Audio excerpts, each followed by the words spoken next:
Look closer. In the shadows. Behind the everyday world. Beyond the headlines and the seats of power. A hidden hand.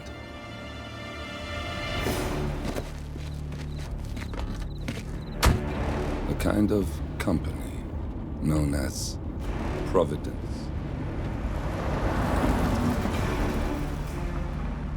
To it, we were just assets. To use and throw away. To do the unthinkable. The unforgivable. And it never gave us a second thought. Until now. After decades in the shadows, we are fighting back. Me and 47.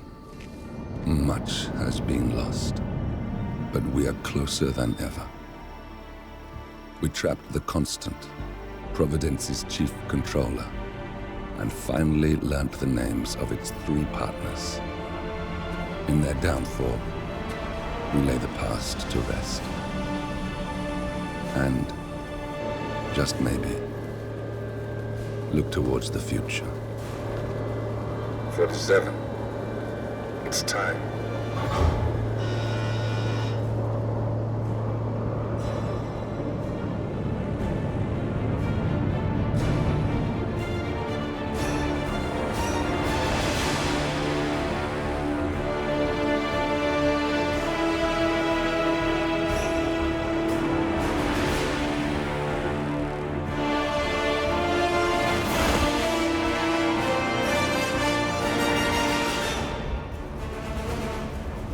Partners are down there.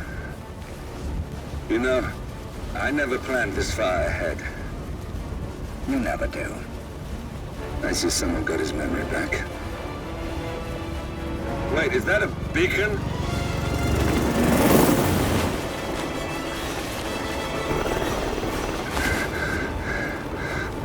What the hell? Base. Alexa Carlisle's helicopter just took off. Confirm target locations, over.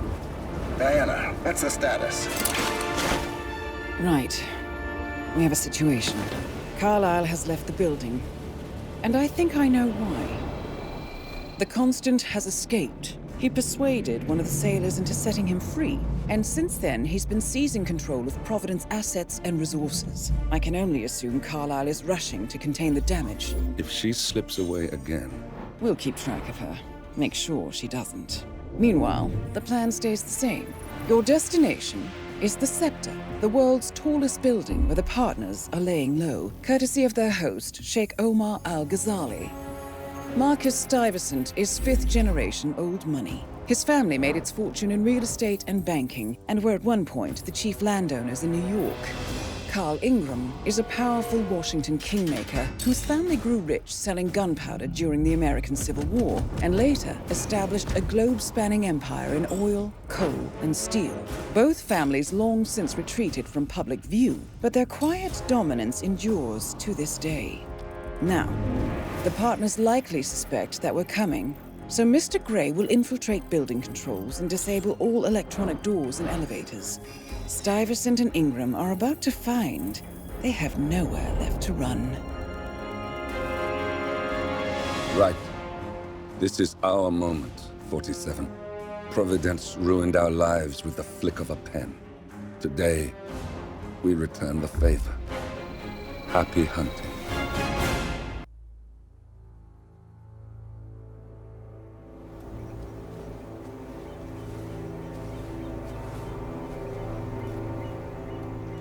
She came home. Carlisle's lost an empire. You fall hard enough, you tend to be reminded of what truly matters.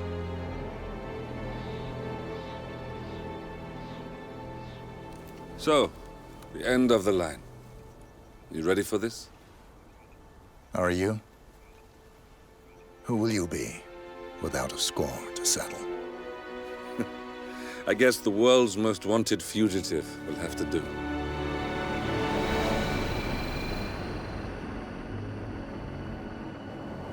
Alexa Carlisle is dead. According to the funeral invitation, that is. So naturally, it caused quite a stir when the late matriarch turned up at the breakfast table, alive and kicking. Carlyle, wisely sensing that her number is up, has emerged from exile to tie up loose ends and secure the Carlyle legacy. She may be a monster, but you have to admire her due diligence. Carlyle descends from an ancient line of warrior aristocrats. Her great-grandfather made a killing in the Second Opium War and established an empire in shipping, railroads, and newspaper publishing. While largely unknown to the public, the family still asserts its quiet dominance over global transport and logistics, media, and technology. Most senior of the partners, Alexa Carlyle, is cold as ice, tough as nails, and sharp as a razor. Incidentally, it was her late father who first brought the three families together after the end of World War II at this very house, meaning that this gentleman is the birthplace of Providence. It began here, and it ends here. Talk about poetic. One more thing. According to our intel, Carlyle keeps a case file on the Constant. Information that may be helpful in his recapture, so don't leave the estate without it. Right. Happy hunting, 47. See you on the other side.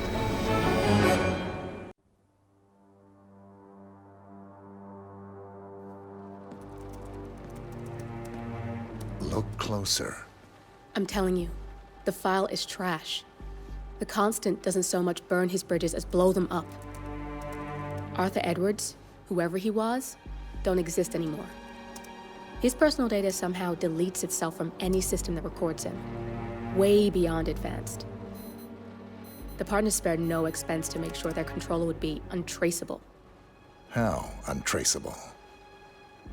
Look, I did what you asked, but Gray's gone and I'm no Diana. I'm not who you need right now. You gotta be kidding me. ICA? I used every encryption known to man. Who are these guys? The best. It's only a matter of time before they get lucky. We need to take them down. You and which army? I know where the agency stores its files, mission reports, client data. If we leak it to the public... You want to whistleblow the ICA? It's the path of least resistance. Turns out, you are who I need right now, Olivia. I do this, and I'm out. So, what are we breaking into? Data facility in Chongqing, China. Run by a man called Hush. Of course. The ICA site in Chongqing houses the agency's data storage and analyst division. Needless to say, security is daunting. The state-of-the-art server vault is biometrically wired to the facility's two overseers.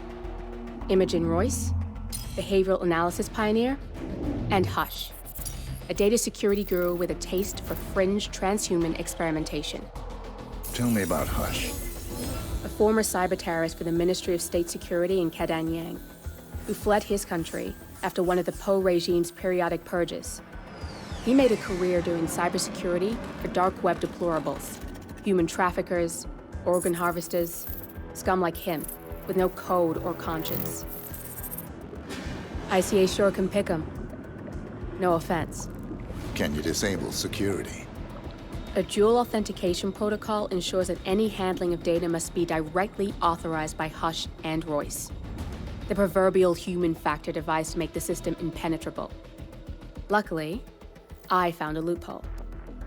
If both overseers should unexpectedly die within a short space of time, the system reverts to a temporary fail-safe protocol, which I can bypass. Take them off the board, and you'll have free access to the data core, and I'll handle the rest. And you're sure it'll work? Look, I know Hush. If I'm wrong, we won't live long enough to regret it. All right. I will leave you to prepare.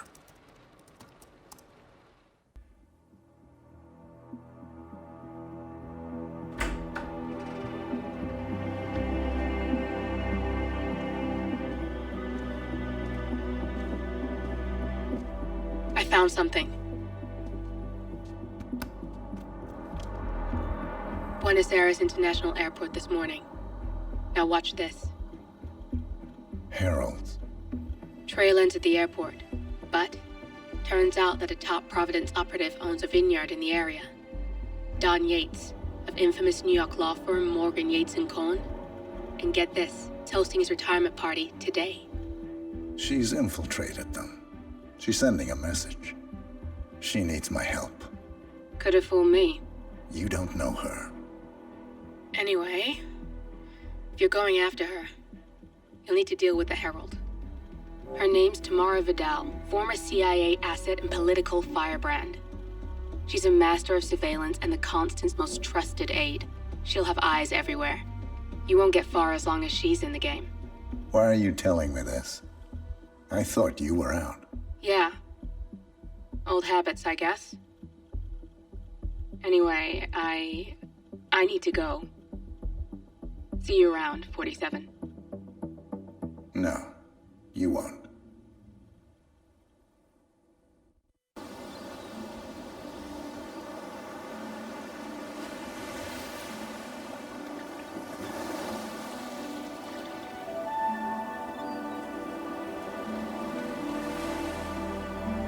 So, this is paradise. If you can afford. Gentlemen, glad to hear you made it out of New York. Where are we? Olivia decrypted the data 47 recovered from the bank. We isolated 3 transactions from Providence partner accounts, all made out to Haven, a small corporation operating out of the Maldives. And what does Haven do? To the public, they specialize in reputation management for the rich and famous. The real money, however, comes from the covert reconstruction of identities for wealthy criminals. They make people disappear. The partners are using Haven to acquire new identities. Yes. Olivia's been attempting to hack the Haven servers, but the owners of Haven are manually resetting the access keys every 10 hours. That, unfortunately, makes them targets.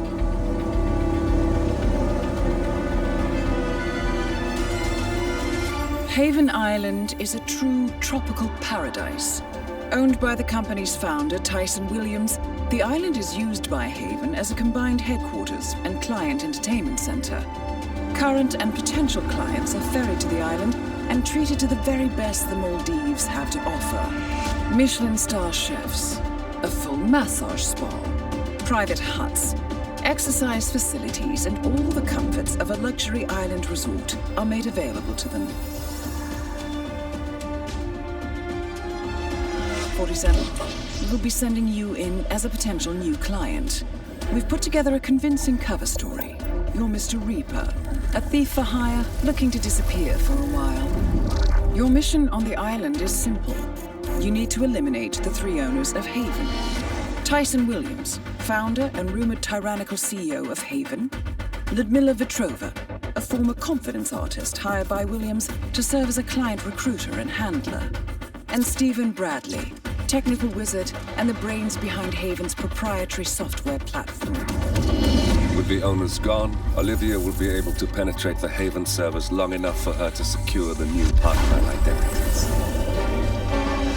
I've uploaded all the information we have on the island and the 3 targets. Best of luck, gentlemen. I don't rely on luck. Well, a little wouldn't hurt.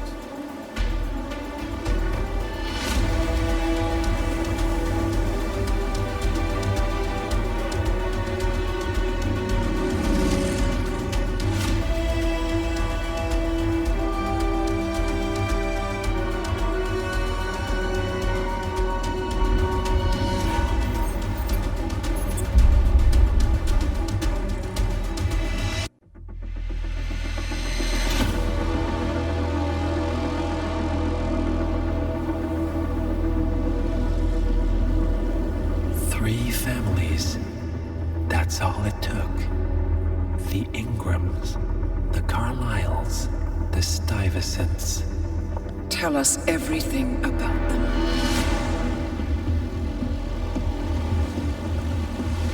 The ivory towers are about to fall. And when we're done, Let's cross that bridge when we get to it. For now, the partners are all that matter. There's an issue. Of course there is. Olivia's tracked the names mentioned by the Constant, and they're dead ends. How dead? Obituaries for all three have appeared online. Accidental death, heart failure, lung cancer. They're covering their tracks. Faster than I thought. A contingency plan of sorts. The Constant wasn't aware of it. Seems they didn't tell him everything after all. Something this big will leave traces behind. The Constant says to follow the money. Milton Fitzpatrick, the investment bank. It's a key Providence asset. Which you worked for. The director of the New York branch is a Providence operative. It's our best bet as a way in. I'll tell the pilot to turn the plane around. Right, gentlemen. Here's what we've come up with. The partners are transitioning between identities, but everything is so recent, the Milton Fitzpatrick bank records will still be intact. We've confirmed that the partners have active accounts there. However, the bank's records are remotely updated on a frequent basis. We may only have hours before any leads that could get us the new identities of the partners are gone forever. The data we need can be obtained in two ways. The bank's data core can be accessed through the basement vault, but getting inside the vault could be challenging. Alternatively, Bank Director Athena Savalas, Head of Security Mateo Perez, and Head of Accounts Fabian Mann each carry a partial backup drive with the data. We'll need all three drives to get the full data. Now, we cannot risk the partners discovering the data breach. Eliminating the bank's director, Athena Savalas, would sever the last remaining Providence tie to the bank and keep our activities hidden. Okay, one more time. We break into the vault, extract the hard drive rack, and eliminate the director on the way out. We. You. Good luck, 47.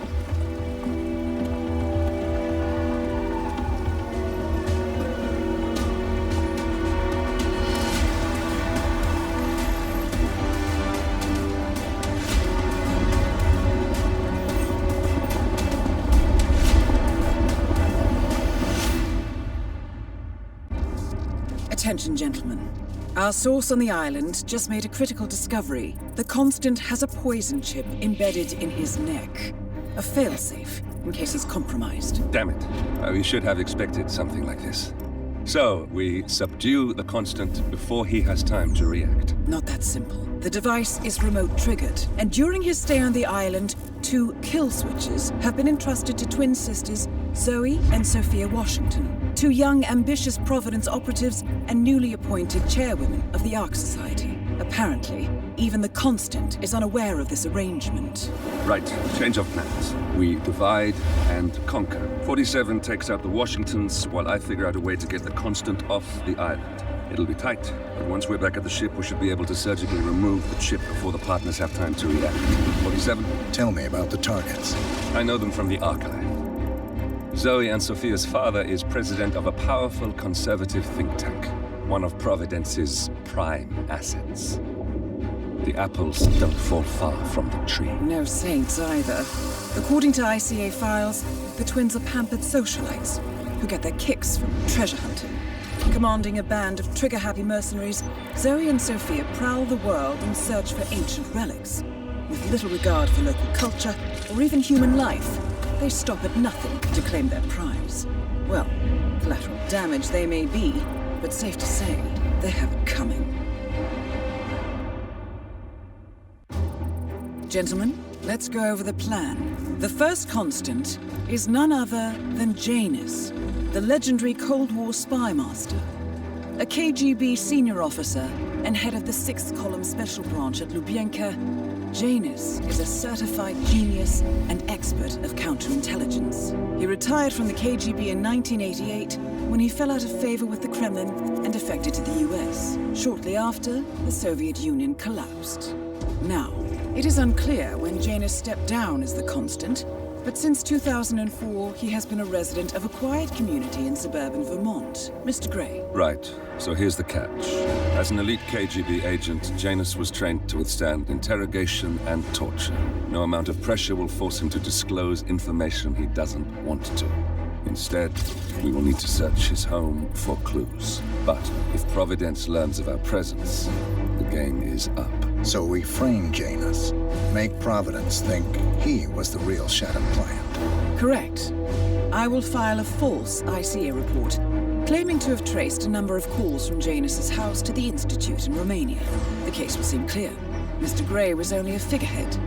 Janus was pulling the strings all along. And by eliminating him, we will have neutralized the militia, once and for all. However, for this subterfuge to work, you'll also need to deal with Janus's security detail. A Providence herald and former Secret Service agent by the name of Nolan Cassidy. Intel describes him as diligent and inquisitive, and we cannot risk that he contradicts our story to his employer. Seems workable. I certainly hope so. Everything depends on this next move, 47. You made this our fight. Now let's even the playing field.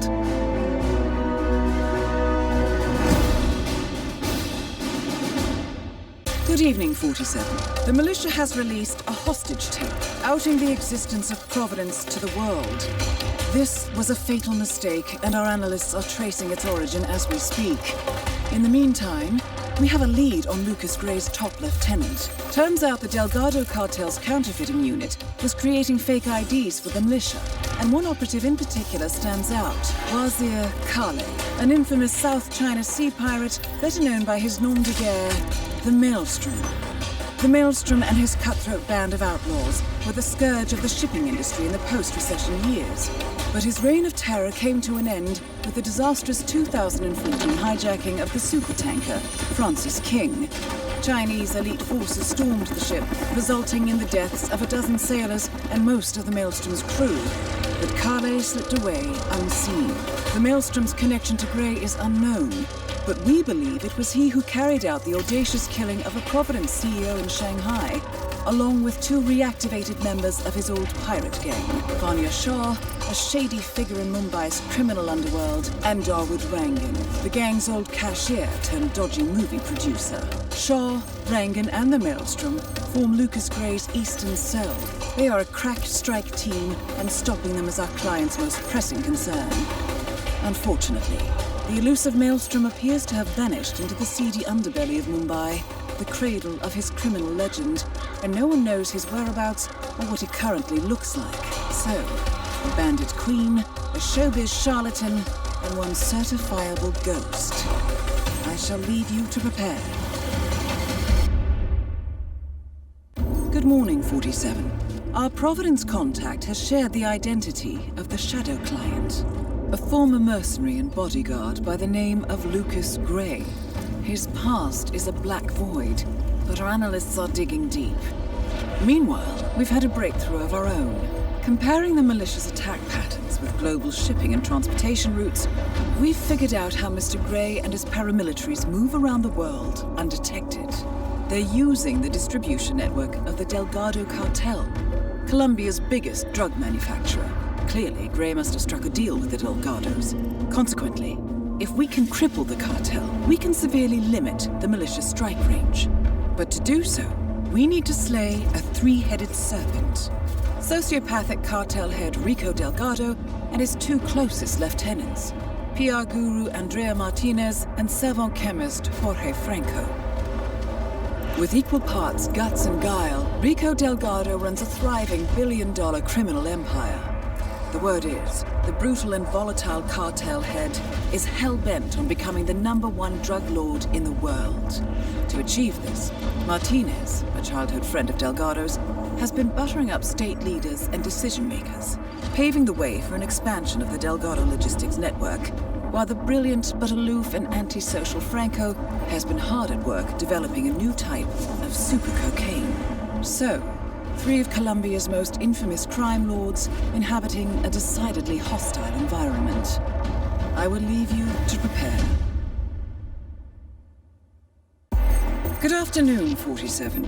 Your destination is the annual Global Innovation Motor Race in Miami, Florida. After analyzing the data from Reynard's computer, the case is clear. The Providence defectors are Robert and Sierra Knox, head of robotics developer Kronstadt Industries. A visionary inventor and technological innovator, Robert Knox has spearheaded Kronstadt Industries to the bleeding edge of technological development. His equally brilliant daughter, Sierra, is not only a financial wizard, but also a fiercely competitive race car driver, with a fiery temper to match. Kronstadt enjoys enormous popularity with global consumers. However, few are aware that the company is also one of the world's leading suppliers of next-gen military tech. Last year, despotic ruler Jin Po employed prototype Kronstadt drones against peaceful civilian protesters in the now infamous Tunyan Valley incident. And although it has yet to be proven, there is little doubt that the Knoxes personally brokered the deal, making them complicit in a war crime. It is unclear why the Knoxes would betray their masters, but likely the fear of being next on the Shadow Clients hit list has pressured them to cut a deal with the enemy. Undoubtedly, with Kronstadt Industries on their side, the militia will increase their attacks tenfold, and so our contract obligates us to retire Robert and Sierra Knox and contain the damage they may inflict on Providence. I will leave you to prepare.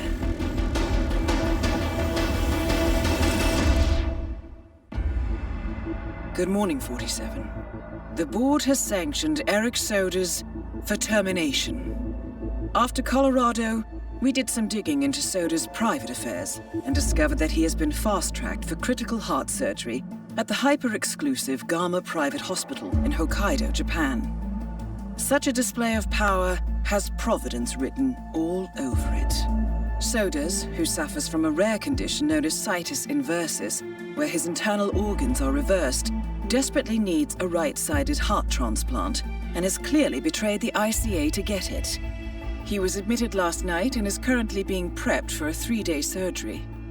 We have booked you into Gama under the usual guise of Tobias Reaper, corporate shark, here for a standard medical checkup. As such, you will need to play it by ear and procure whatever tools you need to complete the mission. You also need to eliminate Yuki Yamazaki, a Tokyo lawyer who works for Providence. Sodas has already given Yamazaki access to our client records and has agreed to provide a full list of active ICA operatives post-operation. This transaction cannot be allowed to happen. Sodas must pay for his treachery, and his insidious employers must be taught a lesson. ICA's sovereignty is at stake. Powerful as Providence may be, we need to draw a line in the sand. I will leave you to prepare. Good work in Colorado, 47. I hope you've managed to get some sleep on your trans-Pacific flight. I'm fine. As always. Well, as you've guessed, you're en route to Japan. We've intercepted a memo indicating that local authorities have detained a man suspected of carrying an infectious disease and shipped him off to a medical facility further north. Another cult operative? That has been confirmed, yes. But even better. We believe this man is the one responsible for the development of the virus itself. His last known whereabouts match the final set of coordinates set by Nabazov's Dead Man's trigger. It appears he was headed for Sydney, Australia, but his arrest put a stop to that. That was fortunate. Luck has little to do with it. Passengers noticed him performing some sort of religious ritual in the airport lounge and got nervous. Police detained him for further questioning when he started showing signs of illness. Standard protocols kicked in, and he's now en route to Hokkaido. The mission briefing will be available for review in a few moments. You have 2 targets. First, Owen Cage, the rogue viral researcher responsible for the weaponization of the Nabazov virus. Cage was moved to the Hokkaido Gamma facility by Japanese authorities. All evidence indicates that he infected himself, intending to become patient 0. He is currently being kept alive in isolation by your second target, Klaus Liebleed. An Ether Corporation scientist, Dr. Liebleed is trying to extract as much information about the virus as possible before Owen Cage dies. We cannot allow Ether to succeed in reverse engineering the virus and profiting from it. Your task is simple, 47. Contain the virus by eliminating Cage and Liebleed. Whatever happens, the Nabazov virus must be destroyed. We must contain it here, no matter the cost. I'll leave you to prepare. Good morning, 47. We have a lead on the Shadow client. ICA White Hats have traced the anonymous data received by our clients to one Olivia Hall, brilliant young hacktivist and suspect in a dozen cases of cyber vandalism. Using onion routing with state-of-the-art encryption, Hall went to a lot of trouble to stay untraceable. She is good, but we are better. Her digital trail has led us to a remote farm in Colorado, where satellite footage has revealed what appears to be the training camp for a private militia, led by an already registered target, Sean Rose, Australian environmental terrorist and explosives expert wanted for a series of public bombings. Rose was spotted near the scene of Thomas Cross's kidnapping, which makes him our prime suspect for the Shadow client. Spurred by Eric Soders, the ICA Board of Directors has asked us to infiltrate the farm and eliminate Sean Rose, along with 3 other prominent militia members. Ezra Berg, retired Mossad interrogator, Penelope Graves, former Interpol anti-terror analyst, and finally Maya Parvati, former assassin and gunrunner for the Tamil Tigers. I'll be honest with you, 47. I consider Eric Soders' reasoning hasty and ill-advised. Now, we cannot go against the wishes of the board, but we can conduct our own investigation. Whether a direct threat to the ICA or not, we need to know the Shadow client's true agenda. I will leave you to prepare.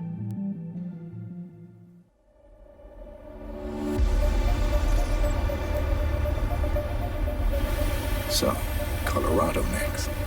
That's correct, 47. ICA Intel has just confirmed the exact coordinates of the US-bound signal from Nabazov's Dead Man's Trigger. It's remote. Sounds perfect. Quite. We've borrowed an NSA satellite, and so I'm looking at the location now. It appears to be some kind of paramilitary compound, but intel is limited.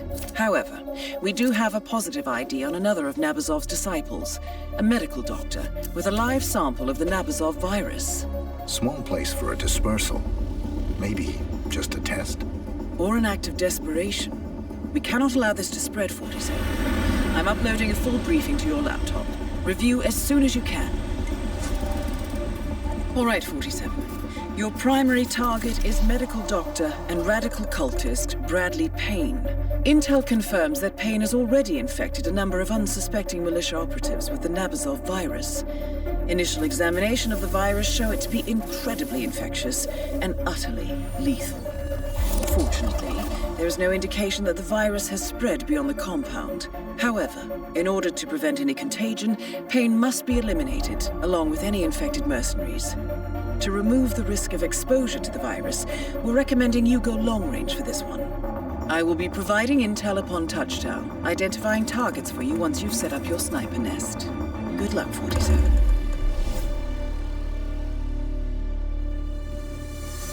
Good morning, 47. Your destination is the Hitman Luxury Hotel Resort on the Chao Phraya River, just outside Bangkok. Your main target is Jordan Cross, the lead singer of The Class, a renowned indie rock outfit recording their highly anticipated sophomore album.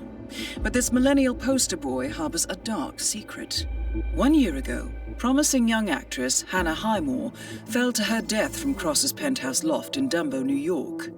According to the police, Miss Highmore's death was a tragic accident, but her parents remain unconvinced. They firmly believe that Cross murdered Hannah and only escaped justice due to the power and influence of his father, billionaire media mogul Thomas Cross. A secondary target, Ken Morgan, corporate fixer and attorney to the Cross family, is also staying at the hotel. Cunning and unscrupulous, Morgan was a key agent in the cover-up of Hannah Highmore's murder and Jordan Cross's subsequent acquittal. The Highmores understandably want retribution, And while the system may be powerless, ICA is anything but.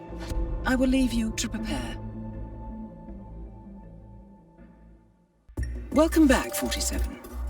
Your targets are 2 members of Liberation, a doomsday cult planning an attack in Bangkok. Specifically, cult leader Oybek Nabazov and his second-in-command, Sister Yıldız. The client, a reclusive millionaire operating under the codename Loxley, has provided evidence that the cult is planning to unleash a bioweapon somewhere in the city. Masquerading as a self-help group, the cult is at the Hitman Hotel, hosting an art exhibition entitled A Study of Life, Death and Rebirth, viewed through the lens of atrocity. Chilling when you consider their plan. Additionally, I have learned that a small group of potential cult recruits is present, which may provide an opportunity to infiltrate. I'm worried about this, 47. The cult plan is in its final stages. The sooner we disrupt it, the better. I shall leave you to prepare. Good afternoon, 47. Your destination is Marrakesh, Morocco, where civil riots are looming. Your targets are private banker Klaus Strandberg and Army General Reza Zaidan, 2 of the conspirators in a sinister plot to overthrow Morocco's fragile government. Strandberg, a former bank CEO who stole billions of dollars worth of savings from the Moroccan people, was facing trial for investment fraud. But early this morning, a band of heavily armed mercenaries freed Strandberg from his prison transport, resulting in the death of several police officers. Strandberg now takes refuge at his native Swedish consulate, in front of which crowds of angry protesters have gathered, demanding his handover to Moroccan authorities. We believe General Zaidan orchestrated Strandberg's escape to infuriate the public and spark nationwide riots, allowing Zaidan to impose martial law. Operating out of a field HQ at a nearby abandoned school, he will no doubt use the riots to depict the Rabat government as weak and inept, and persuade the general staff to support a fully fledged military coup in the name of national security. Our client, building contractor Hamilton Lowe, who stands to lose a fortune in government contracts, has hired us to prevent the coup d'etat. To do so, you need to paralyze Zaidan's rebel forces and prevent the riots from escalating further, hence the double contract. This is quite the political powder keg, 47, so be careful. The fate of a nation is at stake. I will leave you to prepare.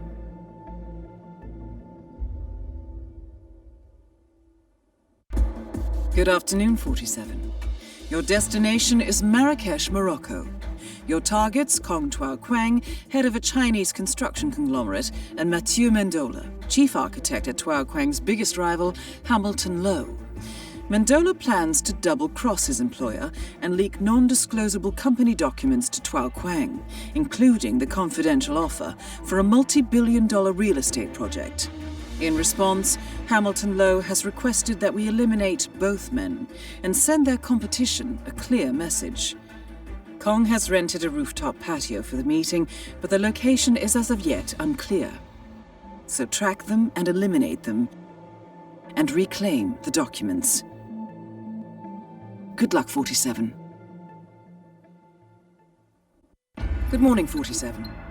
Your destination is the coastal town of Sapienza, also known as the Jewel of the Amalfi Coast. Your target is a former client of ours, Silvio Caruso, a brilliant but troubled bioengineer employed by the Ether Biotech Corporation. Renowned for his early stem cell research, Caruso is now reportedly working on a far more disturbing project, a DNA-specific virus able to infect anyone, anywhere in the world. Imagine a bullet, fired in any direction, passing through countless bodies without inflicting harm, invisible and undetectable until it strikes its target. A world of armchair assassins killing with impunity. This is what awaits us, unless Caruso is stopped. Our client, one of Ether's major private stockholders, wants the project cancelled on ethical grounds, but without destroying the company in the process. She has asked us to eliminate Silvio Caruso and destroy the yet unfinished virus prototype. You will also need to deal with Caruso's lab head, Francesca DeSantis, a high-level Ether employee and cutthroat corporate climber who holds intimate knowledge of Caruso's research and could potentially carry on in his place. This is no ordinary contract, 47. Caruso's virus is a serious threat to our craft and trade, not to mention our core ideals. So failure is not an option. I'll leave you to prepare.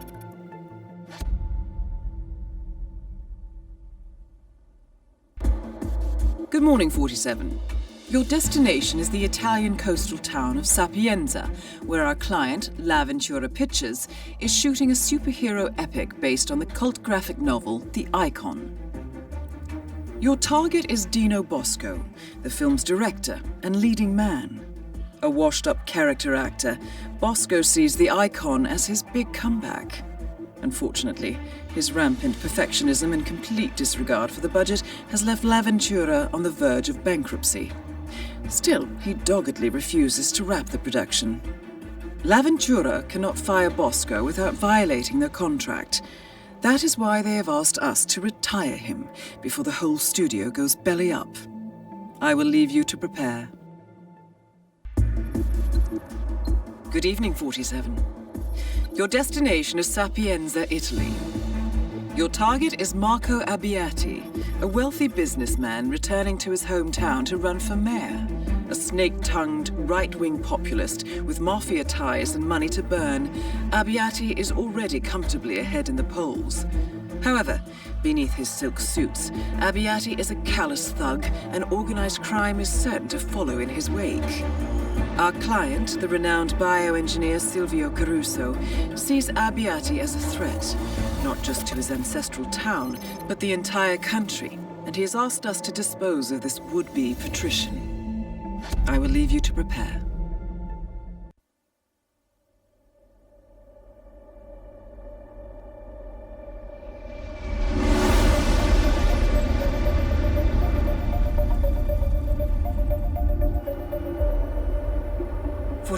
Diana here. Listen closely. We've got an emergency on our hands. I'll have to brief you en route. Improvisation is part of the craft. Go on. When we eliminated the targets in Bangkok, it appears we misjudged what the cult was capable of. I misjudged it. This should be interesting. Yes. Well, I'm afraid eliminating Nabazov activated a ring of sleeper agents. My current theory is that the network signal spike in Bangkok was a go signal, something automated. A kill switch? Who are the targets? So far, we've identified 2 cult members meeting in Sapienza to exchange a viral weapon. Something, and I quote, apocalyptic. The client asks us to eliminate them both and extract the weapon. Very well. Give me the details. Your first target is Craig Black, renowned author of the Cassandra Snow franchise. He's hosting a late-night book reading in the Sapienza Church, a VIP event, invitation only. His publisher has spared no expense, so expect on-site security. The second target is Brother Akram. Intercepts indicate they will meet at the stroke of midnight to hand over the viral weapon. It is highly likely that Craig Black will leave Sapienza once he has the weapon. Plan accordingly. The client requires that you retrieve the weapon. Intel indicates it's small and easily moved, but be careful with it. A pickup team will be ready when you extract. I've uploaded the rest of the information. Let me know what you need, and I'll make sure it's ready when you arrive. Good evening, 47. Your destination is the Paris fashion show by Sanguine, one of Europe's leading couture brands. Your targets are Sanguine owner Viktor Novikov, a former oligarch turned fashion mogul, and his partner Dalia Margolis, a retired supermodel, an iconic power couple on the global fashion scene, and 2 of the most dangerous people in the world. Novikov and Margolis are in fact the ringleaders of Iago, an enigmatic spy ring that deals in the global elite's most valuable secrets. Unscrupulous and opportunistic, Iago has caused disastrous security leaks all over the globe. When Crimean separatists caused a deadly meltdown at the Odessa nuclear power plant, Iago gave them access to the plant's security network. And when the Delgado drug cartel shot down the plane of President Hernandez and his family, Iago provided the classified flight plans. Now Novikov and Margolis have obtained a knock list of British undercover agents, which they plan to sell at a secret Iago auction during the Sanguine show. So our client, MI6, need us to stop the ringleaders before the knock list ends up in the wrong hands. The Sanguine show will be swarming with security, and Viktor Novikov will be the focus of everyone's attention. But despite his posturing, he is merely the money man. The real target is Dalia Margolis. Beautiful and brilliant, she is a master manipulator and the true brains behind Iago. 2 targets, a highly public event. At first glance, an impossible task. Then again, I do know how you love a challenge. I will leave you to prepare.